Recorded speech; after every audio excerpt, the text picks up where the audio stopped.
All 10,000 saviors have gathered together. The trial begins. At this time, our male didn't understand how serious his situation was. Nothing made sense. This was clear though. Our guy was an ordinary human being in a place filled with powerful beings. All 99 of the other people here were cultivators.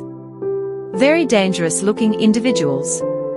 They all were set out to face a gruesome reality. They've all got 365 days until the arrival of the otherworldly gods. It's going to wild.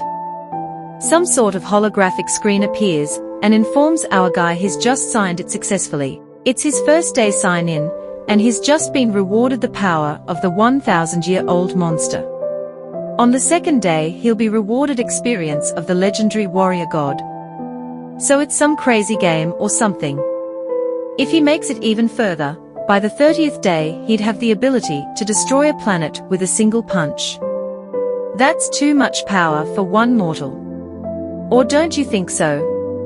Let's take a step back and actually understand how things came about. We see a massive hospital building. In it is our male lead in his sister's ward. He says to the men who came for him that he's resigned already and he's got nothing to do with them. Our guy orders them to get out. They've got their weapons all up in his face. Our male lead is Chumo. The men say they are here to teach him a lesson. Their boss calms them down. Mr. Shu say they are a legit company and tells his guys not to go around pointing guns at people. He'd rather talk things out. Mr. Shu asks if it's Chumo's sisters that's laying unconscious behind him. He says he'd heard she raised him all by herself after the two siblings lost their parents. Sadly, she fell seriously ill before she could enjoy her life. The company helped Chumo pay off her medical bills upfront to keep her alive, and our guy shows no respect to the boss. Our guy says he'll pay up all his owing to the company, but they tried to frame him for a failed project, so he had to resign. He's got this nonchalant look on his face. Mr. Shu gives a menacing look and reminds Chumo he'd been the one who begged to be made the team leader of that same project. He completely understands that our guy fought for that opportunity because of his sister. He takes a few steps closer to our male lead. Mr. Shu says he's always believed strongly in karma. Chumo took the job for his sister and then quit irresponsibly all of a sudden. He asks our guy if he's not worried for his sister's well-being. What if something terrible were to happen to her? Chumo is visibly enraged. He asks if he's being threatened. What plans do the organization have for his sister? The men hold him off. Mr. Shu asks our guy to reconsider his decision. He wouldn't want anything unfortunate to happen to our guy's sister, but the amusement park project is funded by the government, and so somebody has to take responsibility for the embezzlement. He says if Chumo helps the company out, then they could advance him his sister's medical expenses for the next 10 years. Sweet offer her. Mr. Shu advises Chumo to think about it carefully, and then come see him at the office tomorrow. The men leave. The next day, our male lead walks into the organization. A pretty lady meets him at the reception. He says hi to Xia Xiaoming. Without wasting any time, she leads him away to a different location. The young lady says she's got something important to discuss. They are on the roof. Weird, right? He says they are not all that close, so he finds it strange they are meeting there. Xia Xiaoming says she doesn't care. She really wants to tell him how she feels regardless of the terrible timing. The young lady folds up and looks very seductive at the moment. She says she's got a crush on Chumo, and she wanted to know how he felt about her. He looks clueless. He apologizes, says he's not in the right headspace to think of things like that. Xia Xiaoming looks sad, but she says it's fine. She asks him to shut his eyes real quick. She's got a farewell present for him. Our guy does as she asks. The young lady leans closer and whispers in his ear. She says she'd been told she'd be made the scapegoat for the embezzlement if he left the company alive, so she's got a little request for him. She has this crazy look in her eyes, and she pushes him off the edge. Chumo is stunned. In a flash, his reflexes kick in and he grabs her by the hand. She pleads with him to let go and die quietly, but he's got a strong will to live. The two go down from the top floor. They are falling to their certain death. Xia Xiaoming couldn't believe she was actually falling to her death. Below, something appears. It's like some portal or door on the ground that's pulling Chumo in. She feels she's still got a chance to make it. If she can just make it through the door, then maybe she'd survive. These thoughts clouded her mind. Sadly, these were her last thoughts, cause the portal closed before she hit the ground.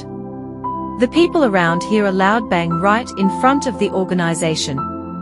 Someone screams out loud. It's a woman's body. They hurry and call the police. They believe it's a suicide. Xia Xiaoming was gone. Chumo appears somewhere. He's pretty sure he fell directly from the top floor to the ground, so he really shouldn't be living and breathing right now. He takes a look around. It's weird cause he's in a familiar street, with the office buildings around, but there's not a single person on the road. He wonders what's going on. A loud voice rioshes all around him. The voice announces all 10,000 saviors are gathered together, now the trial begins. He wonders where the sound came from. Strange. Savior. Trial. What's that all about? While he's still putting together his thoughts, someone screams at him to get out of the way. It's a lady. She's so quick. She flies past him with a sword in hand. In a flash she unleashes an impressive attack with her glowing sword and takes down a huge beast with one swing of her blade. Chumo looks on in amazement. He couldn't believe his eyes. Is this really something a human can do? That's all he could think of at that moment. The lady turns in his direction. She says she's surprised to see a mere mortal in the secret realm, where cultivators, the ill, take part in the savior trial. What's she going on about? She asks how he made it to the spiritual realm. He's just a man without spiritual power. A monster appeared behind him just now, and he could have lost his life if she didn't intervene. Chumo appreciates her for saving his life. He says he's got no idea how or why he's here. He doesn't even know where here is. Our guy asks if she knows a way out. He's not interested in hanging around to figure out what this place holds for him. She bursts his bubble as she informs him there's no escape. No one leaves or enters the secret realm freely once the savior trial begins. He can't leave until the task is completed, but there's an even worse news. There are monsters everywhere here, so it's so dangerous here. She asks him to follow her for a while. Someone walks up to them.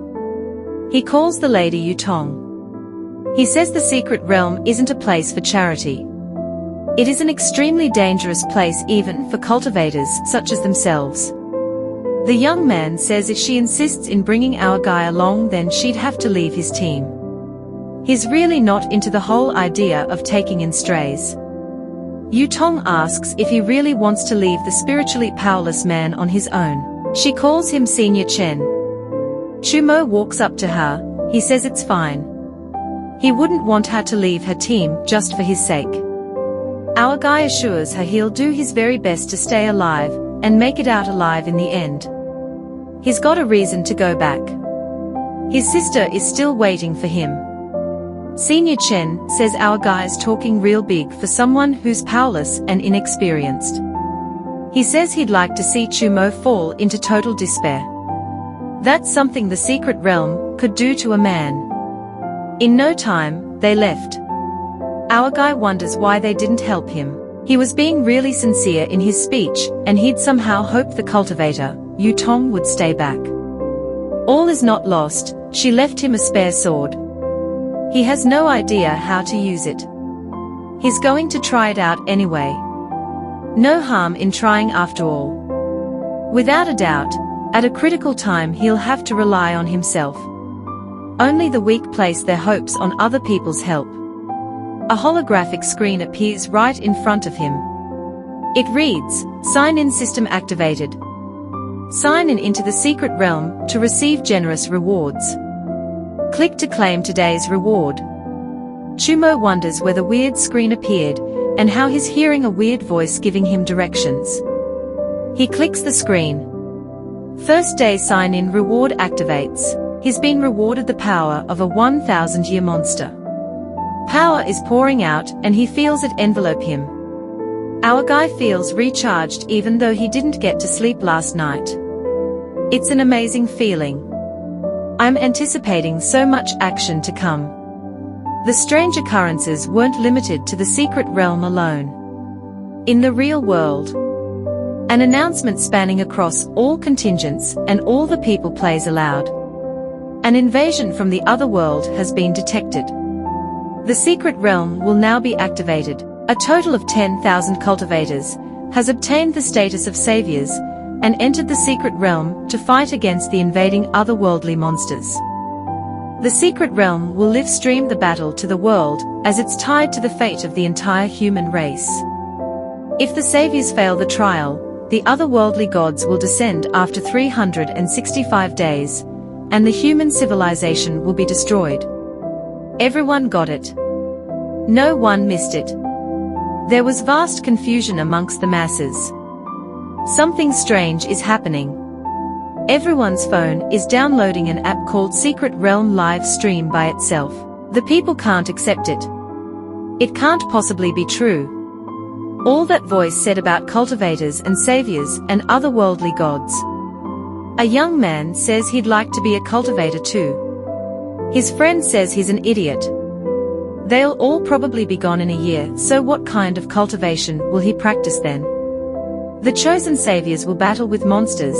They'll be the ones to die first, so the young man wonders what's there to be afraid of. The Secret Realm live stream has successfully installed. He proceeds to check it out. It has a peculiar interface. Welcome to the Secret Live Stream channel. The Secret Realm is introduced and explained. It is the middle zone between the real world and the other world. In ancient times, the cultivators created the Secret Realm as the Earth's defensive front in order to resist the invasion of the other world. As it stands, if the saviors win in the Secret Realm, then Earth will be replenished with spiritual power and enter an era of universal cultivation. It's pretty unbelievable, but what they are saying is everyone will have the chance to obtain a longer lifespan, as well as greater power the levels of an average human. A creature appears on his screen. It introduces itself as Lazuli, a popular virtual live streamer. She'll be their host. She requests their unrelenting support and makes another announcement. There are other hosts with her too. One is from one of the four-man cultivation sects. He's from the Polaris Fire sect. The sixth elder, Ji Sheng. The other is world-renowned teen idol, Missy Shuang. Lazuli asks if the two have contributions or informations to pass to the viewers before the show officially begins. Ji Sheng says all the cultivation sects are more than prepared for the invasion of the other world. The monsters are ferocious. But he's certain the cultivators will not shy away from battle.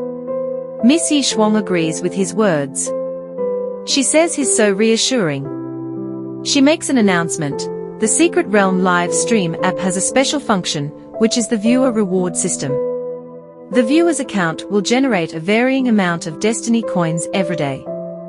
The coins can be used to reward their favorite savior in the Secret Realm. The coins are pretty powerful. They can help the saviors in the Secret Realm to increase their strength. Lazuli says she'll be promoting the saviors, who are worth watching in the live streaming right from the very first day, today. She appreciates her fellow hosts for their informative words, and says the main live streaming channel will randomly broadcast the heroic battles of the saviors. Viewers can also choose to watch exclusive channels of their preferred saviors, and even communicate through comments. Without wasting any more time, they tune into the first lucky savior's live stream channel. It's a gruesome scene. He's practically being devoured by a monster. That's Senior Chen. He's pleading for his life. The viewers were stunned. At first, they'd been anticipating the live stream, but the sight in view was horrid. It's barely started and 3 saviors have been devoured straight away. The host wonder if the said saviors weren't cultivators to begin with. It's almost like they were delivering takeout to the monsters. Lazuli suggests they move on to the next live channel. Next channel, and it's the same situation. The monster takes him out in flash. He begs and begs for his life, but it's all a waste. Next. Next one. Miss Yi Shuang apologizes to the viewers. They'd promised intense and challenging duels between saviors and the monsters. She says they'll avoid showing these gruesome executions. A viewer comments about his dissatisfaction. The live stream channels all look like a horror escape live stream, and it's not giving the viewers what they want. Ji Sheng says there's a problem. The first Secret Realm trial really shouldn't be this difficult for the saviors. An emergency alert comes in. Emergency alert. The otherworldly gods have increased the power of the invasion. The difficulty of the Secret Realm has thus leveled up. This is the first time it's been increased by this much. The Secret Realm has reached the max F level. With this development, there will be monsters with 500-year cultivation. In short, they are saying things are going to be bloody. The savior will struggle to keep up. Lazuli makes another announcement. 500-year-old monsters have been included. Ji Sheng grits his teeth in disbelief. It's going to be a bloodbath. Miss Yi Shuang asks if the monsters are really so powerful. He informs her the monsters get stronger the longer they live. It's due to the depletion of spiritual energy on Earth. Currently, the strongest cultivators are only as powerful as a 1,000-year-old monster. And the young cultivators that have been selected are relatively weak. Even when facing only 300-year-old monsters, Ji Sheng says they'll struggle. Lazuli reiterates his words. She says the saviors are fighting against extremely dangerous monsters for the future of the Earth. She pleads with the viewers to support the saviors with destiny coins. The saviors shouldn't be mocked. The viewers should watch the live stream channels with respect and gratitude. Amidst all the commotion and brutality, Chumo sits in what seems like a departmental store and has stuffing his face. It's like the hosts are playing jokes on the viewers. Didn't they say there'll be tough fights? The originally sad and horrific atmosphere somewhat lightens up with the appearance of our guy being himself. Ji Sheng can't make sense of what he's viewing. There are chips, Coke and instant noodles. It's like this savior came for a picnic. The comments roll in. Other saviors on the show are live streaming their battles. ANF struggles for survival, while Chumo's broadcasting an eating show. The hosts are left in an awkward position. They've got no comment to explain the sight in view. Finally, Miss Yi Shuang breaks the silence. She says it seems this cultivator eating noodles should be very strong. Seeing as he's so calm, Ji Sheng doesn't agree with her. He says the young man's isn't even a genuine cultivator. He doesn't have any spiritual power, he's nothing but an ordinary man. He wonders why the Secret Realm chose him to be a savior. The comments go wild at the talk of Chumo being an ordinary man. His live stream piqued the interests of vast viewers in no time. Other cultivators are embarrassing themselves in the Secret Realm, and an ordinary man is outperforming them. Someone else says he's just lucky. If a monster appears, he'll be toast. The hosts ask each other if anyone's willing to bet on his survival based on the incoming comments. The number of viewers spiked immensely in such a short time. They wonder if anyone's going to reward Chumo soon. A harsh comment stands above all else. Only a fool will give a reward to him. It's better to give the destiny coin to a real cultivator than waste it on an ordinary man. The viewer just wants to see how our guy will die. Something shows up at the scene. It enters with a buzzing noise. It's a dark force, probably a monster. A monster has shown up for Chumo. He's backed up in a corner. The comments are all the same. He's going to die. Mori. Miss Yishuang is blown away at the fact a mere human was summoned as a savior in the secret realm. She asks what Elder Ji thinks of his chances for survival, and if there's any way to release him from the secret realm. Ji Sheng shuts in eyes in despair. He says the secret realm was created by cultivators a long time ago, and they've got no control of it. That aside, he believes our guy won't stand a chance against the 100-year-old monster that has surfaced. The monster is huge and it's found its way to Chumo's present location.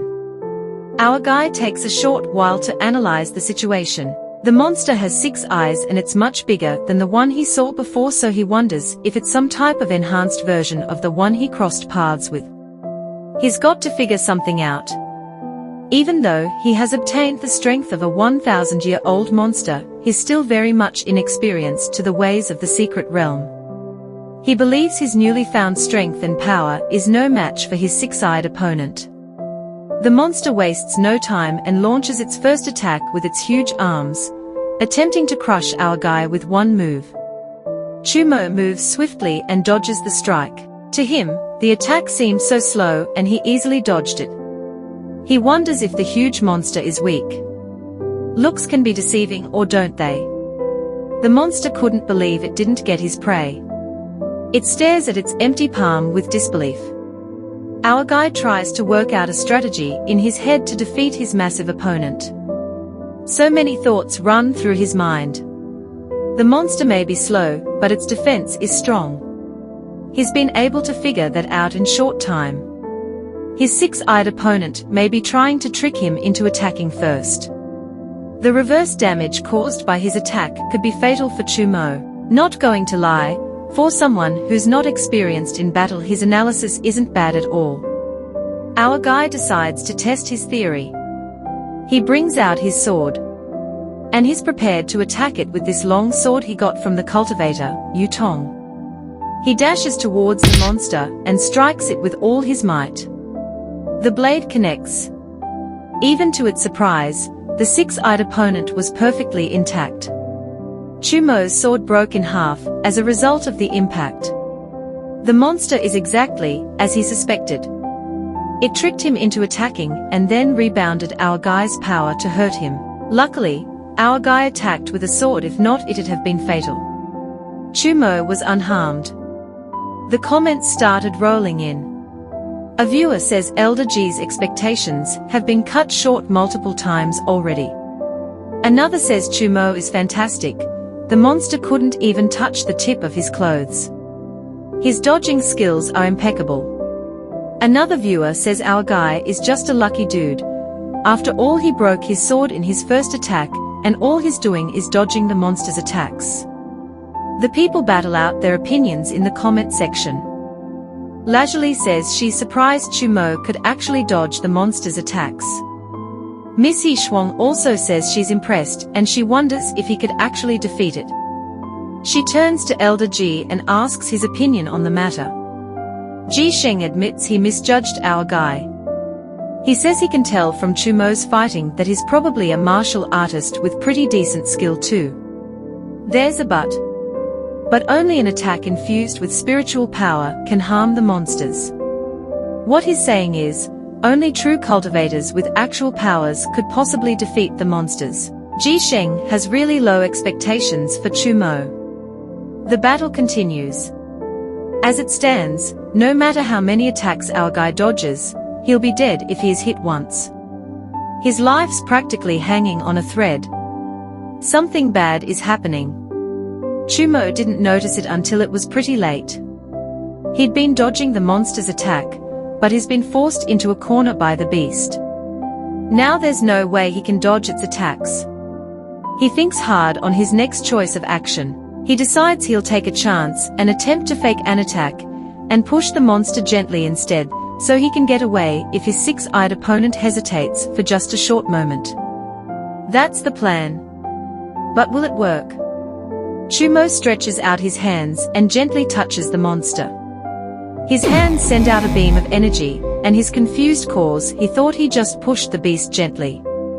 To his greatest surprise, that supposed gentle push blew his six-eyed opponent to bits. Our guy stands victorious. He says the monster is too weak. The comments go wild. Didn't Elder G just say only true cultivators could defeat the monsters? Another viewer calls our guy Almighty Mo. He says our male lead is so impressive. Apparently the viewer says she wants to give birth to Chumo's children. Peak delusion. One viewer says something that stands out. Fake saviors get hunted by the monsters while real saviors destroy the monsters with a simple nudge. So much aura. Destiny coins start trooping in. Almighty Mo gets coins from all over the globe. His holographic screen appears, and he's informed he's just received over 5,000 Destiny coins in the span of few minutes from the viewers. Chumo's combat power has increased by 50.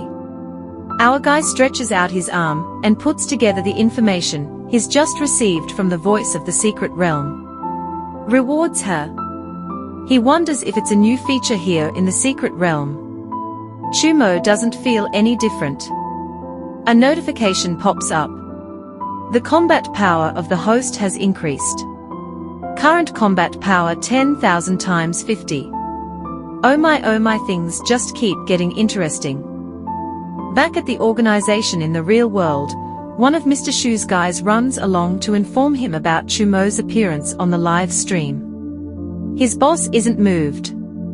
He says it's not a big deal, so why is his guy so panicky? The guy says it's not a normal live stream.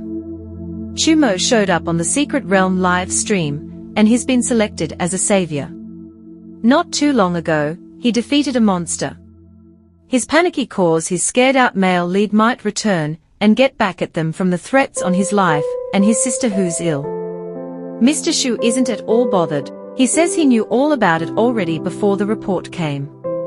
He says the blame has been shifted on the employee who jumped off the building this morning, Xia Xiaoming. All the blame for the embezzlement has been topped on her.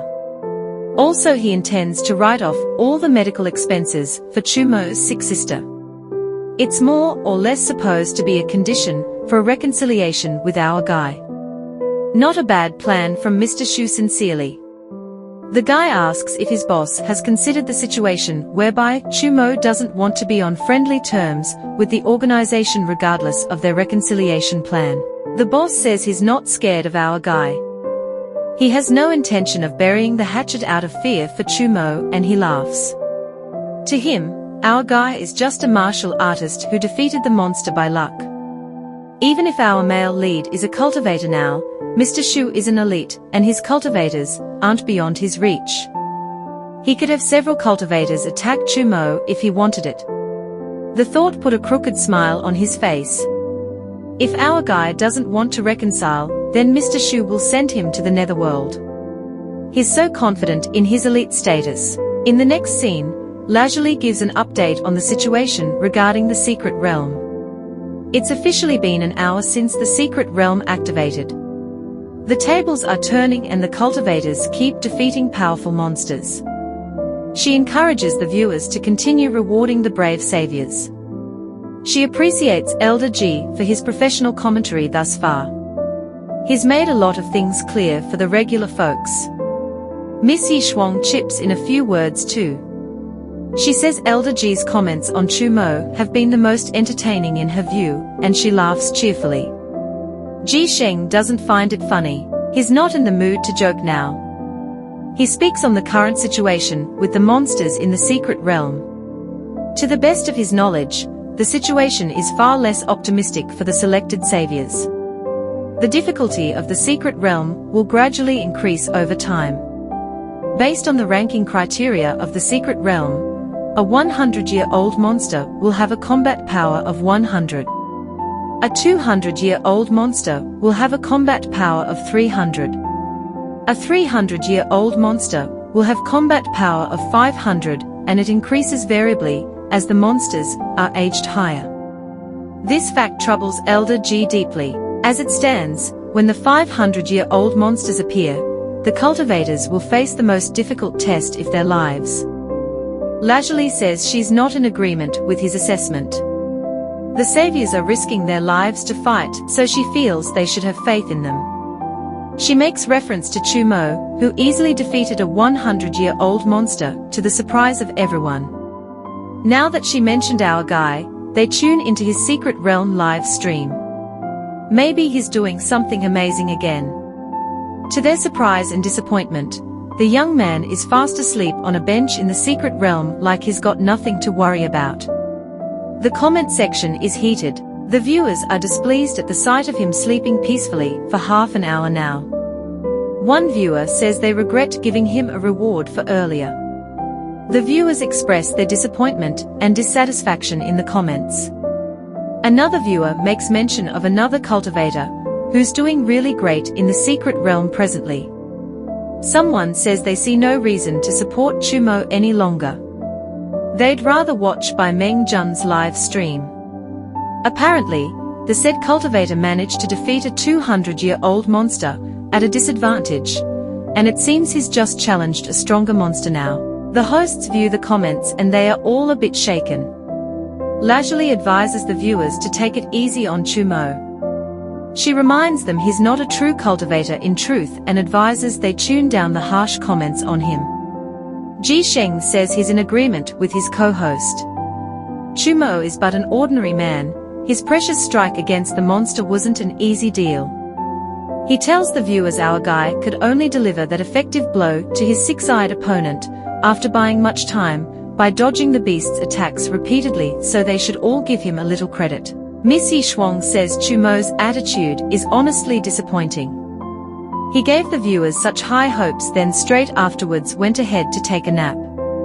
The hosts decide to tune into Bai Meng Jun's live stream channel since he's being mentioned by the viewers so much. The viewers gift the talented cultivator. He looks so cool. He's facing off against a massive monster. It's so horrid and deadly looking. The beast lets out an amazing beam of energy from its mouth. Surely, Bai Meng Jun should be a thing of the past after that attack. The destructive power of the monster is so strong. The viewers couldn't see their favorite cultivator because of the smoke blurring their vision. Everyone's curious to know if Bai Meng Jun made it out alive. Ji Sheng is mind blown. The young cultivator is facing off against a 300-year-old monster. He couldn't believe Bai Meng Jun would challenge a monster of that caliber not long after he just defeated a 200-year-old monster. Lazuli asks why he's so surprised.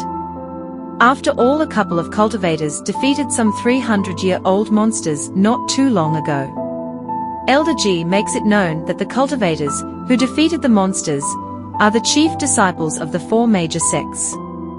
These cultivators have abilities and talents much greater than their peers. With the information he's gathered on Bai Meng Jun, he can confirm the young talent is an independent cultivator with normal skills who doesn't even belong to any sect.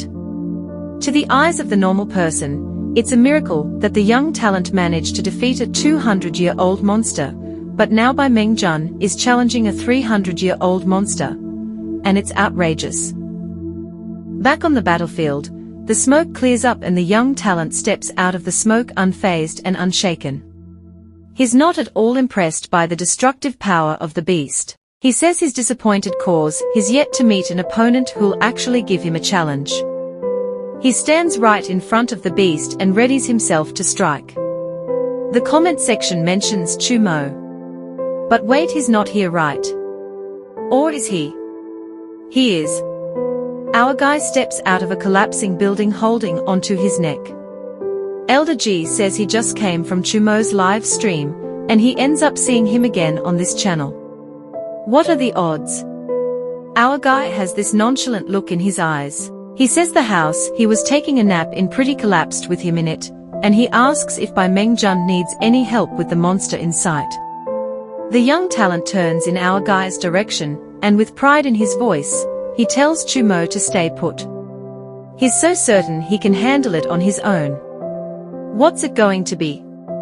Will Bai Meng Jun defeat the 300-year-old monster all on his own? Will he be devoured? What does Chumo have to do with it? Will our male lead help out eventually? Bai Meng Jun delivers a devastating strike, his supreme sword art flashing like a bolt of divine judgment. In one clean motion, the monster's head separates from its body, rolling across the battlefield. The sheer force of his attack leaves cracks in the ground. The comment section explodes. Viewers flood the chat with praises, calling him a genius, a prodigy, the next legend in the making. Some are already declaring that no one can stand against him. Then, chaos. The severed head twitches. A sickening squelch echoes through the air. Before anyone can even type, WTF, the monster's head starts growing back. The chat goes wild. Messages flood in faster than lightning. Behind you, it's regenerating, run, bro. But Meng Jun isn't some clueless rookie. His instincts are razor sharp. He already senses the monster's spiritual energy surging. And it's stronger. Way stronger. For the first time, he admits, this isn't going to be easy. This thing isn't just tough, it's a nightmare in physical form. The monster lets out an ear-piercing roar, its mouth glowing ominously. Another energy beam is coming. The chat panics, already predicting disaster. But Meng Jun, his already moving in a blur, he strikes again. His sword gleams with power, his supreme sword art reaching its peak. It's as if he's splitting a mountain in half. The sheer force of his attack shakes the battlefield. Buildings crumble, debris scatters, and the very air vibrates with power. The chat is losing it. Some are screaming about the insane destruction. Others are debating if they should start praying. Meng Jun doesn't even glance at the chaos around him. His focus is locked on the monster. Is it down for good this time, or is round 3 about to start? The viewers hold their breath. Amidst the chaos, Chumo sits back like he's got front row tickets to the greatest action movie of all time. The explosions, the earth-shattering sword strikes, it's all way better than CGI. He casually pops a chip into his mouth, nodding in appreciation. Not bad, he muses, crunching loudly while the battlefield gets absolutely wrecked. Meanwhile, Meng Jun is going all out. Supreme sword arts, high-level techniques, he's throwing everything but the kitchen sink at this monster. The viewers are in shambles. Some are losing their minds over his insane moves.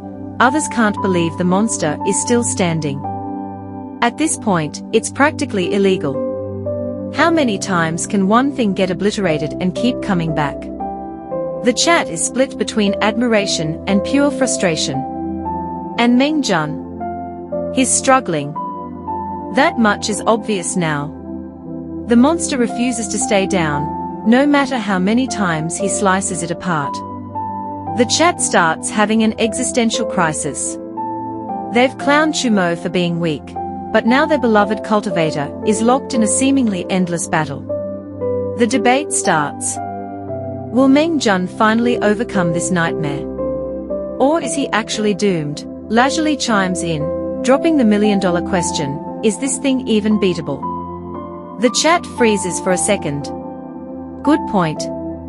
All eyes turn to Elder G, the resident monster expert. If anyone knows whether this thing has a weakness, it's him. The tension rises. Everyone waits for the answer. Ji Sheng breaks it down for Lazuli. Dealing with a regeneration-powered monster is a nightmare. The only way to kill it. A single, overwhelming fatal blow. Easier said than done. According to him, it usually takes multiple cultivators attacking at once to erase something like this from existence. As strong as Meng Jun is, this fight is way out of his league. His journey ends here. Back on the battlefield, Meng Jun takes a stance. Something's brewing. His grip tightens, frustration flickering in his eyes. His spiritual power is nearly drained. His stamina is running on fumes. The chat starts typing their final goodbyes. But instead of despair, something else ignites within him.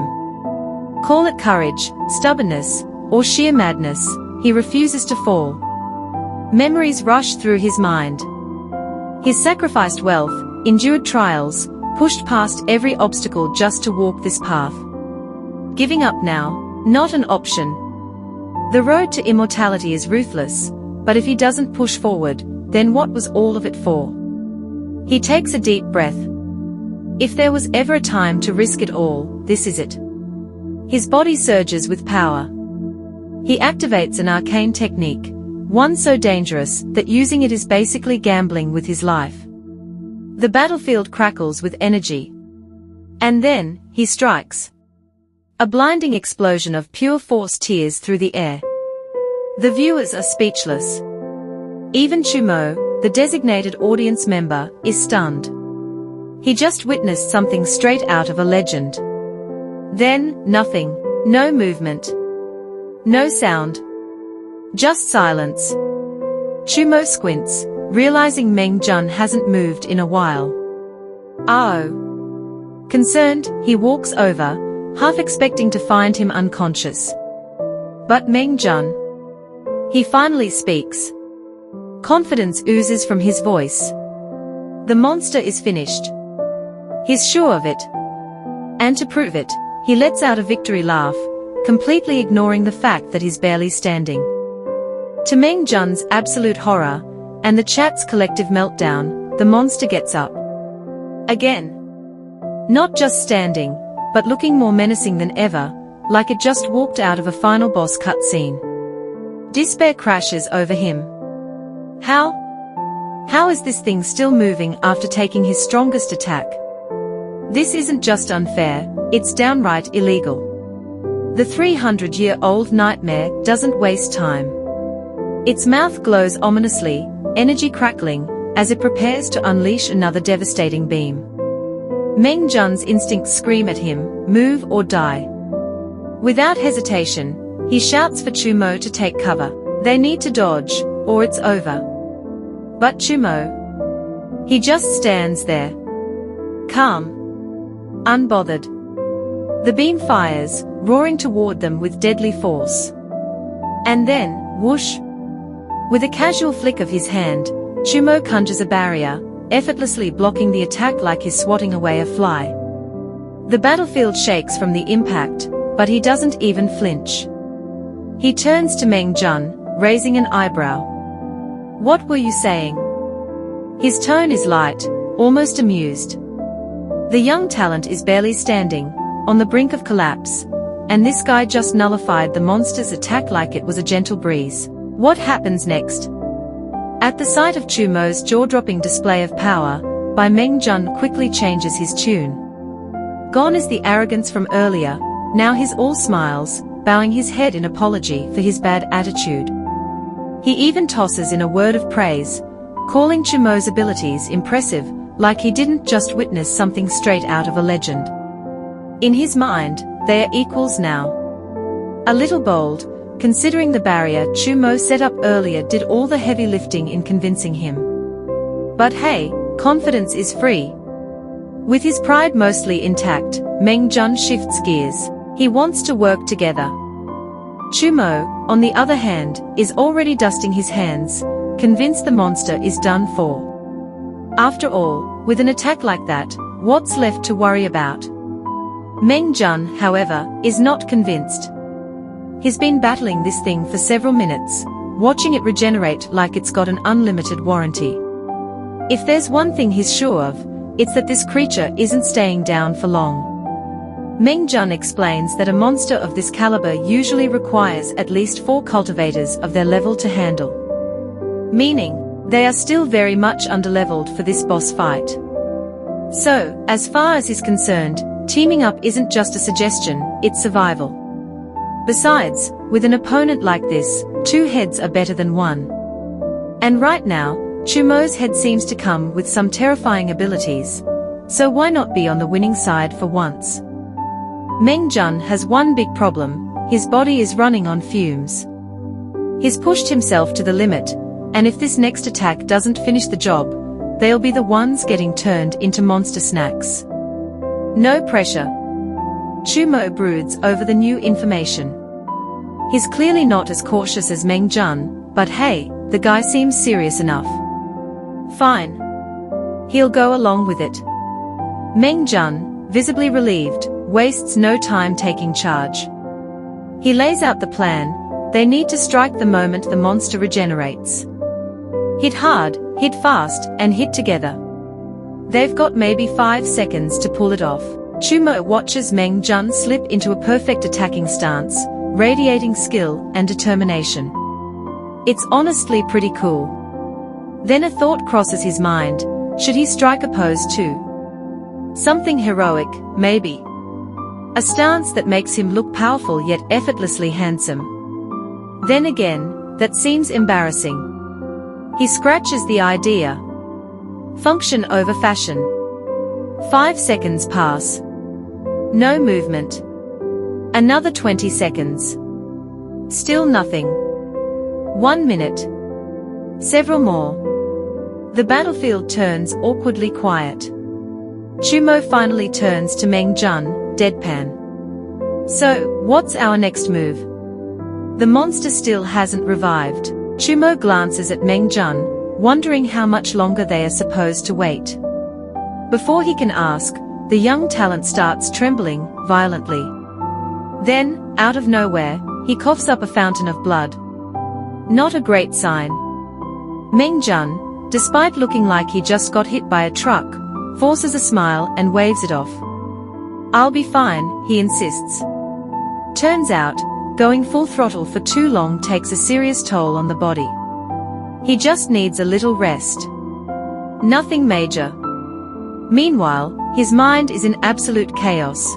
How is it possible that Chumo, who was just casually sitting there snacking, stepped in for one moment and obliterated the monster? This guy literally watched their struggle while munching away, and then stole the show. And now, he's going to walk away with better rewards. Meng Jun can barely process it. Before he can dwell on the unfairness of life, pain explodes through his body. Dreadful veins spread across his hands, dark and pulsing. More blood spills from his mouth. It feels like something inside him is ripping him apart, choking him from the inside out. Then comes the scream, raw, agonized. What is happening to him? The answer becomes clear. His spiritual energy has lost control.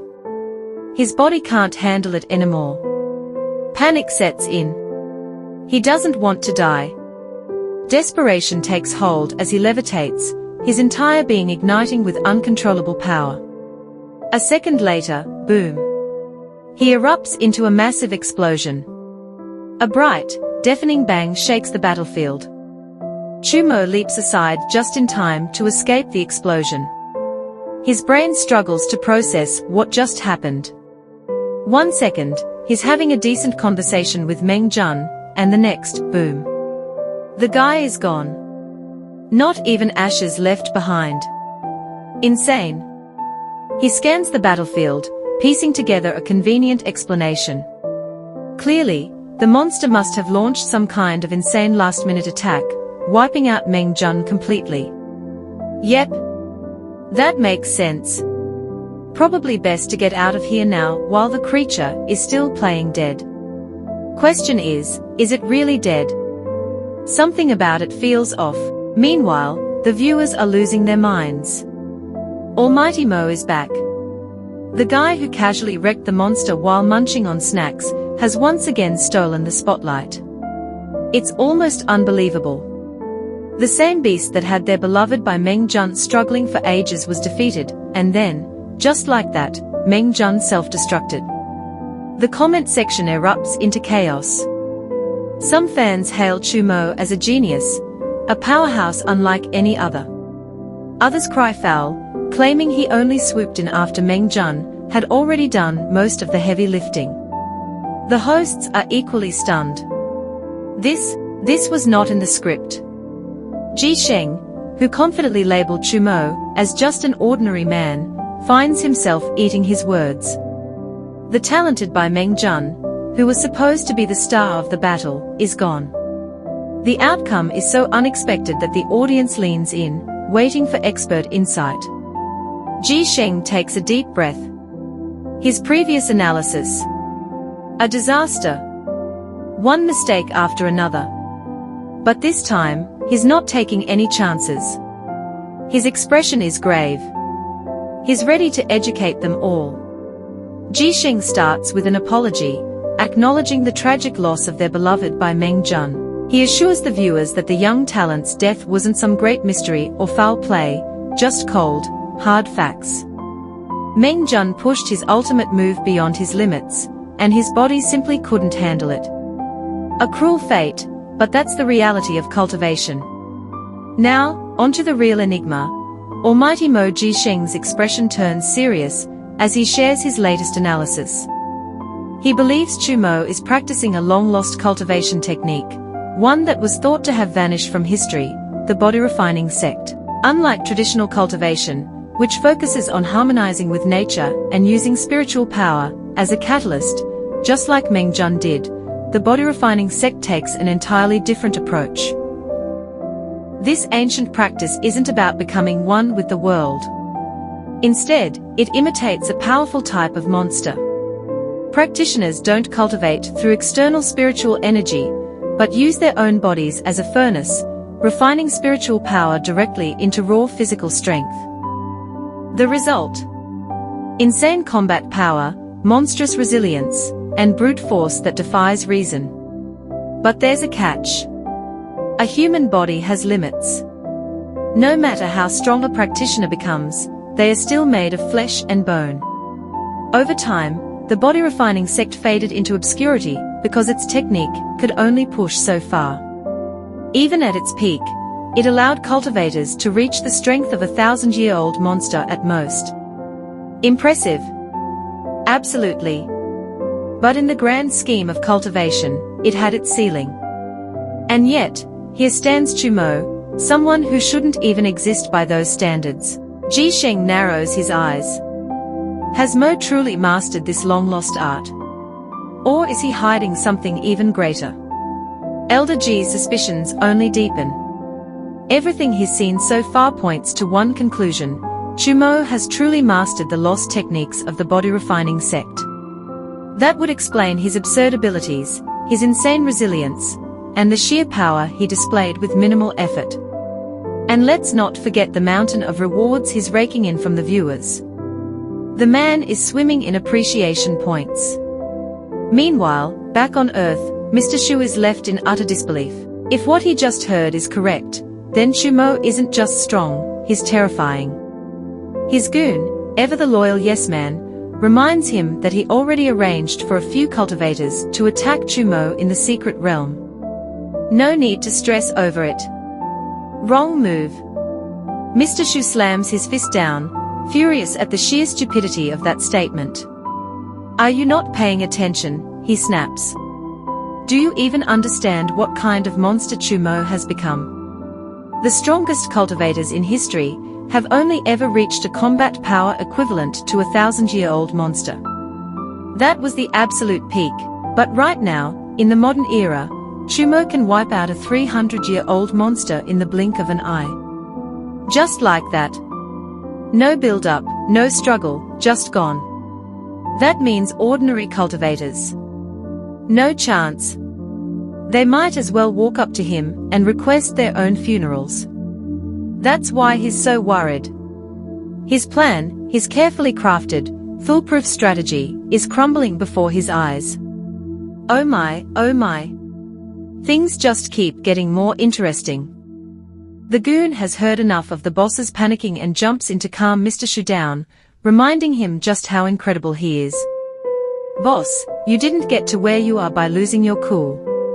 You're the guy people write crime dramas about. Mr. Shu takes a deep breath, clearly encouraged. It's not the end of the world, just a minor disaster. With his confidence restored, Mr. Shu lays out the real play. That massive amusement park project. Turns out it was led by none other than Li Hanling, the third son of the Li Group president. And there's no way Mr. Li is going to sit this one out. The new plan: drag Li Hanling into the mess and buy some time. But first, they need leverage. Mr. Shu issues a wild order: grab Chu Mo's sister from the hospital. She's our most valuable asset, he declares, as if human lives are stock options. The goon doesn't even blink, assuring the boss he won't fail. Just as he's gearing up for more chaos, Mr. Shu throws out a curveball, release all our guys. Everyone gets a break. The goon stares, baffled. Shouldn't we be tightening security? Why let the men go now, of all times? Mr. Shu explains his logic. He has no interest in being taken out by a cultivator, and he's not about to let his men end up as collateral damage either. The goon blinks. Didn't expect the boss to have a heart. Turns out Mr. Shu isn't completely terrible. Mr. Shu walks up to his glass wall, staring out at the city lights, reflecting on his climb to the top. He's done plenty of things he's not proud of, but if anyone thinks he's going down easy, they've got another thing coming. He's determined to reach the peak before his time is up. Say what you will, but the man's resolve is insane. Meanwhile, in the secret realm, a monster goes berserk. Yutong slumps against a wall, struggling to catch her breath. She's panting so hard she might pass out. Her friends. All gone. Every single one. Turns out all that heroic nonsense, slay monsters, level up, become a legend, it's a scam. Who even falls for that? Oh right, she did. Big mistake. Fear grips her. The kind that seeps into your bones. Should she keep running? Is there even a point? As she drowns in doubt, a voice casually calls out her name. She flinches, but then spots the source, Chu Mo. A familiar face, her shoulders relax just a little. It's the guy from when the secret realm first activated. A small, tired smile creeps onto her face. Guess she's happy he's still breathing. More importantly, she's not alone anymore. Chu Mo shrugs, claiming he's only alive thanks to pure luck. He takes a moment to thank her for the sword, though, to be fair, it did break pretty quickly. Then, he asks about her friends. Bad move. The second he mentions them, her mood crashes. She barely manages to whisper the truth. They are gone. Every last one. They had dreams, big ones. They wanted to be the stars who'd save the world.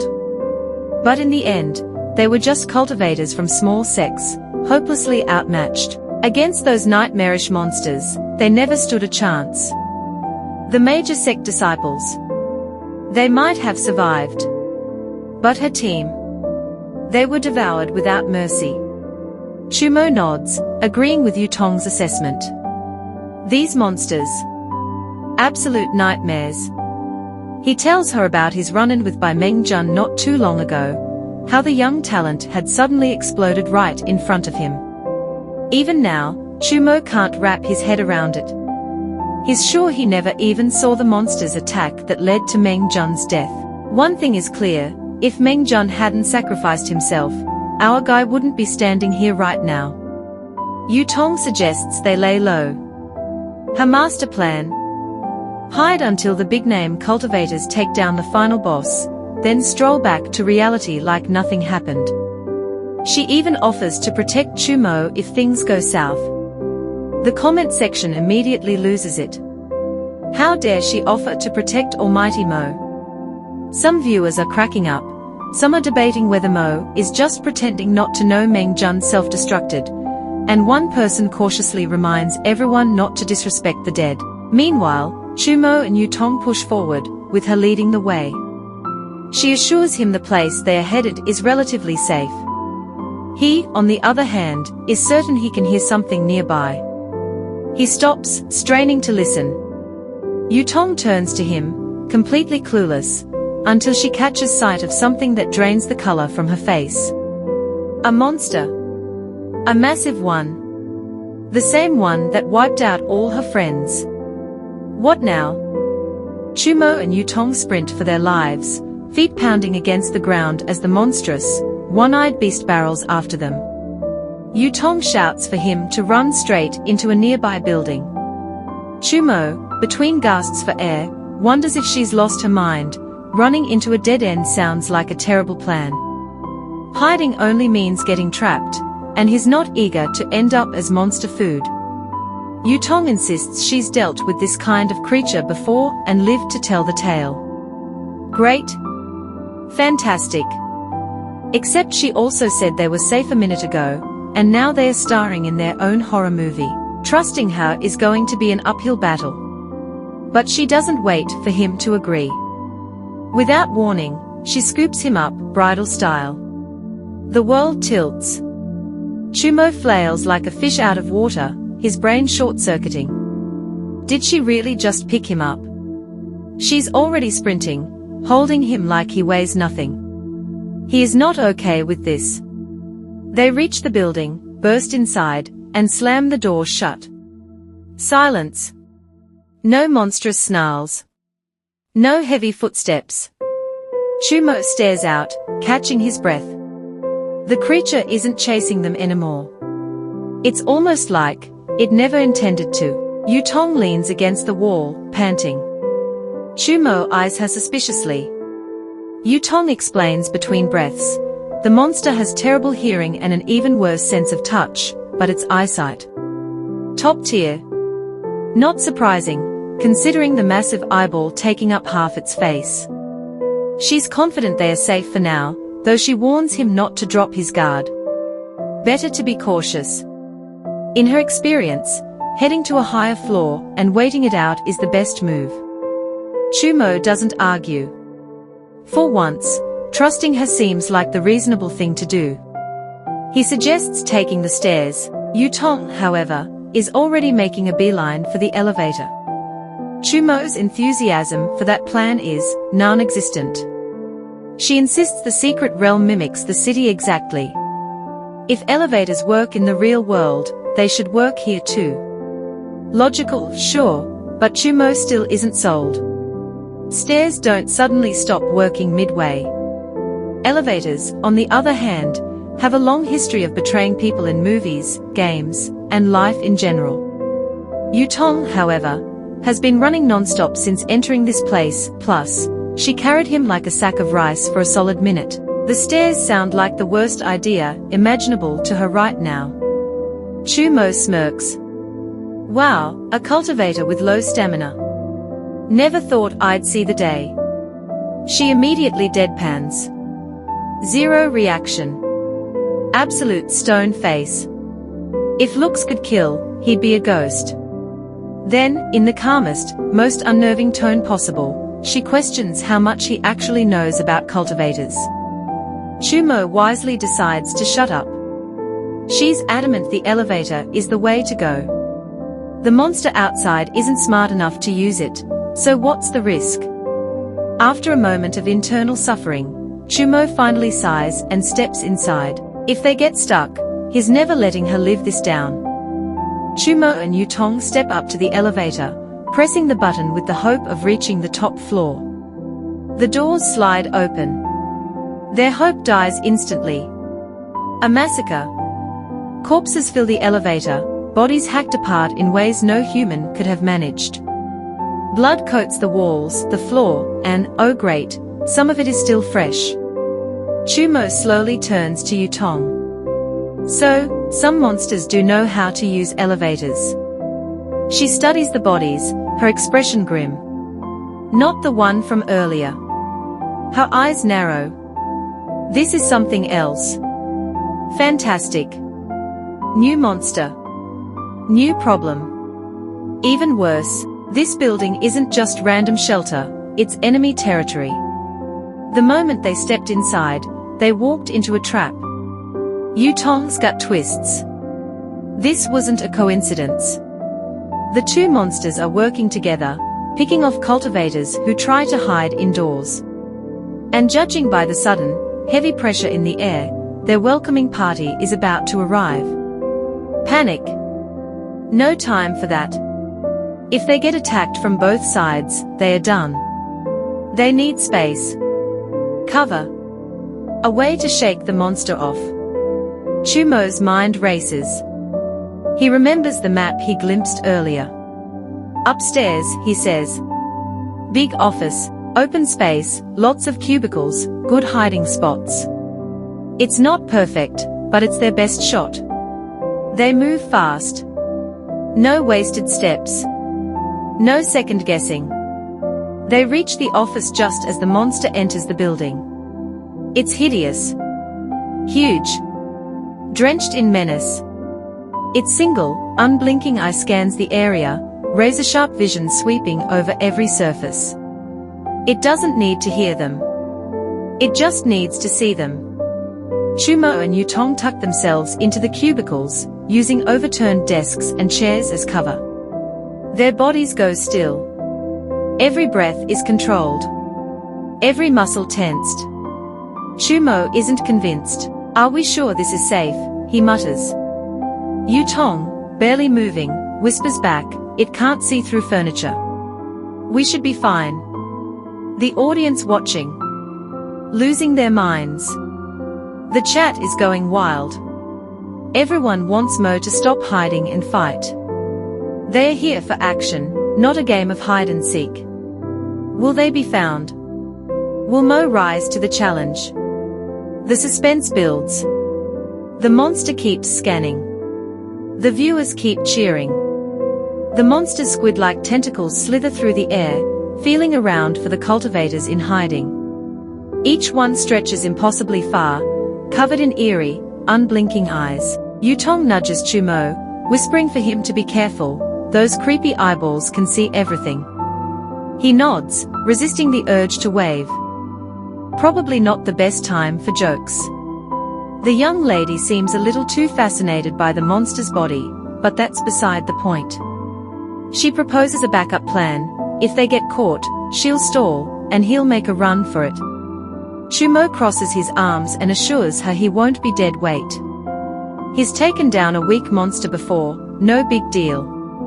Yutong eyes him, trembling slightly, and assumes he's just messing with her.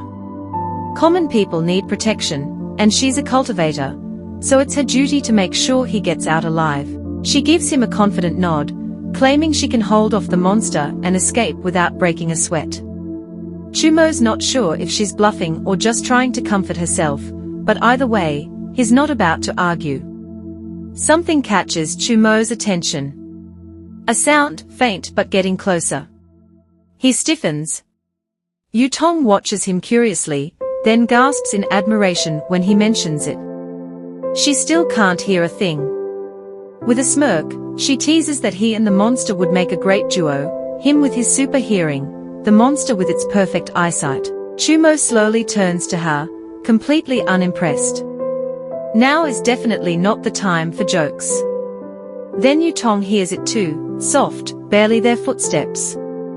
Her confidence wavers. They have no plan, no strategy. Just two cultivators sitting in the dark, waiting for doom and cracking jokes. Chumo isn't much better. His mind is just as blank. A new monster steps onto the scene. Hideous.